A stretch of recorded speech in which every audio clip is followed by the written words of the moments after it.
Eu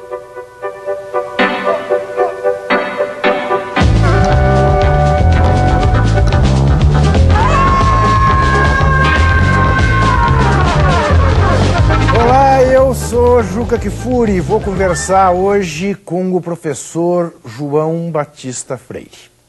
Quem é o professor João Batista Freire? Eu sou... Aliás, dia 3 de fevereiro agora eu completei 48 anos de trabalho. Então eu sou, pelo tempo, eu tenho 62 anos, comecei com 14 anos, quer dizer, eu sou um trabalhador, né? Sou um trabalhador porque acredito que a vida ela deve ser equilibrada nesses dois polos, né? Aprendemos a usufruir da vida, nascemos para isso, né? Temos um compromisso ético de viver, e outra de repor aquilo que a gente consome quando usufrui da vida, que a gente faz trabalhando, né? Então, acho que esse equilíbrio entre estar bem com a vida, gozar a vida, usufruir da vida e trabalhar para tornar a vida sustentável é o que eu procuro fazer na minha vida, procuro caracterizá-la agindo dessa maneira, né? Então sou um trabalhador e sou um gozador da vida. Com que formação, professor? Tem a formação oficial, eu sou formado em Educação Física, licenciado, né? Uma antiga licenciatura. E depois fiz mestrado em Educação Física, fiz doutorado em Psicologia Educacional, fiz minha carreira na USP, depois na Universidade Federal da Paraíba, depois me aposentei pela Unicamp e dei aulas há algum tempo também na Universidade Estadual de Santa Catarina, a UDESC. E hoje eu trabalho no Instituto Esporte e Educação e na Caravana do Esporte e da Música, né, da ESPN.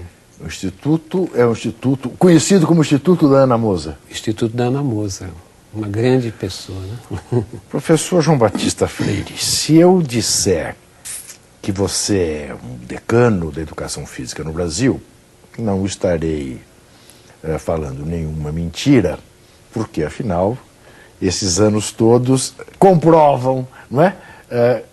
O tempo todo que você está nessa vida. Razão pela qual minha pergunta não é essa. Minha pergunta é: como é que você se sente sabendo-se o guru do que há de melhor na educação física brasileira?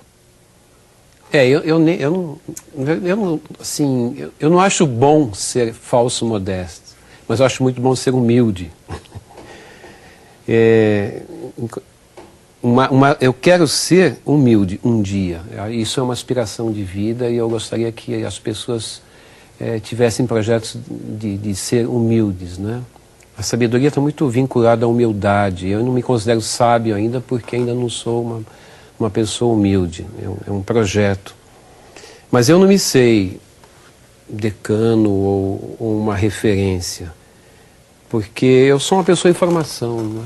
Sou uma pessoa em formação e se eu não tenho muitos críticos, eu sou crítico de mim mesmo e percebo tantas insuficiências, tantas falhas, né? Mas enfim, eu não paro muito para pensar nisso, eu faço coisas, né? O pedagogo, que é o meu caso, ele é um sujeito que ele é um adepto da esperança, né? O pedagogo é aquele indivíduo que ele instrumentaliza as pessoas para elas cuidarem das suas próprias vidas. Então, por exemplo, eu não curo a doença de alguém, eu dou instrumentos para que ela se cure, né? Eu não ensino uma pessoa, eu ofereço instrumentos para que ela aprenda. Então eu estou sempre fazendo coisas, não dá nem... É mais ou menos, eu lembro de uma frase daquele Phil Jackson, no tempo que ele era do Chicago, ele escreveu um livro na época e ele disse o seguinte: tem momentos que eu digo para o meu jogador, pare de pensar e jogue. Não dá muito tempo, às vezes, sabe, de ficar parando, pensando, planejando para depois fazer. O professor, ele mata um leão a cada segundo, né?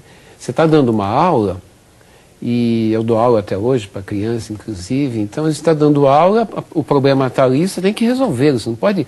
Peraí, vou lá para o laboratório, vou resolver... Não, eu tenho que resolver aquilo na hora, né? Assim é que funciona o professor.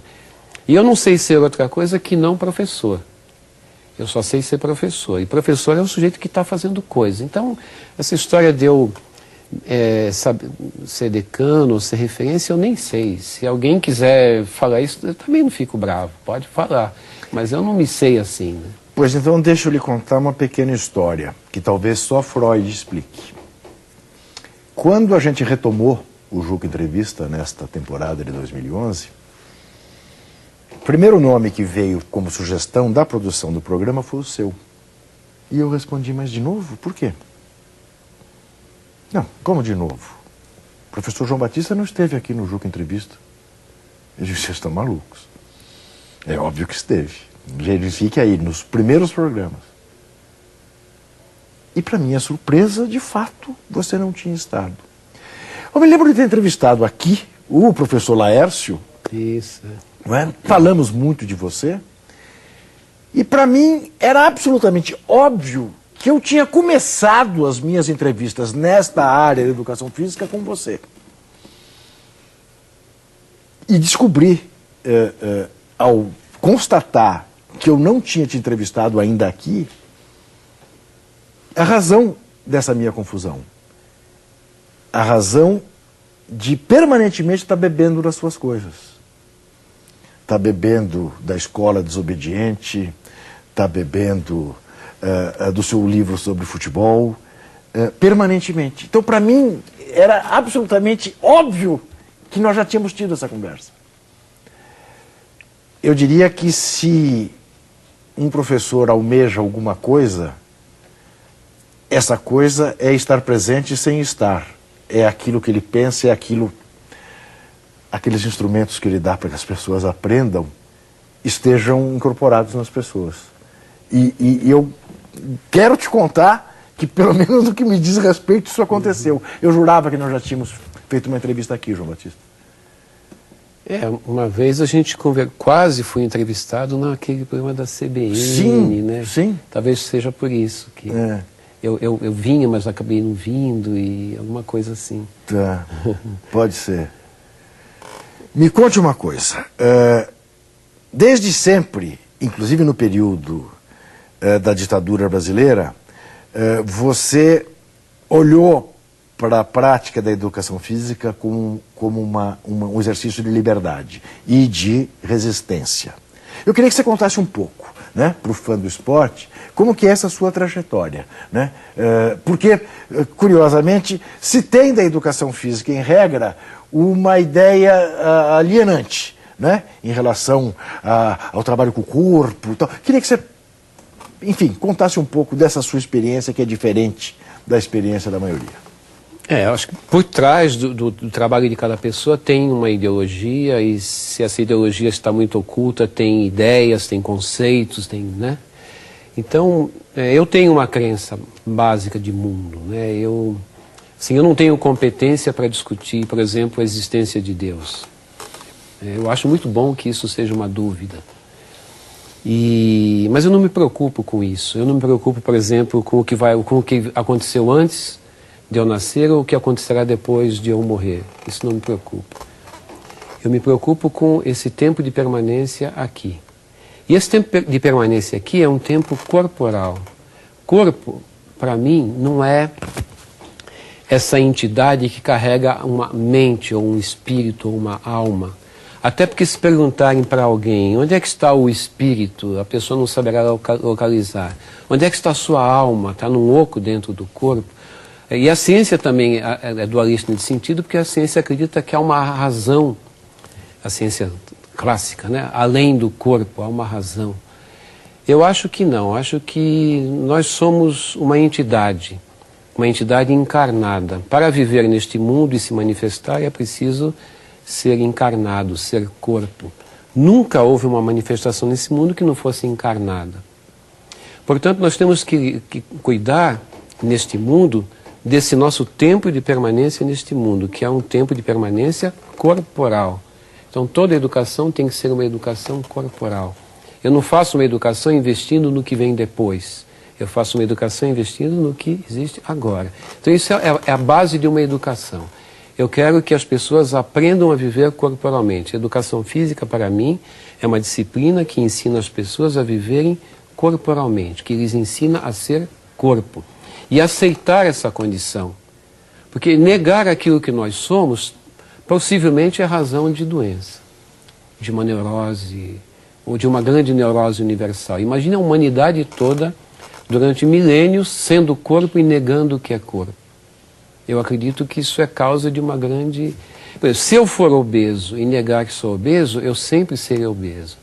Se eu for magro e negar que sou magro, poderei virar anoréxico. Se eu sou corpo e nego que sou corpo, possivelmente eu estou produzindo alguma doença. Então eu proponho uma educação que faça as pessoas assumirem aquilo que elas são, ou seja, que são corpo. Isso para mim é base de uma educação física, e um nome melhor talvez seria uma educação corporal. E toda libertação é libertação corporal, portanto, né, a partir disso. No tempo da ditadura, eu era um jovem... Eu vou querer que você, para não te interromper, que você conte isso no próximo bloco. A gente já volta.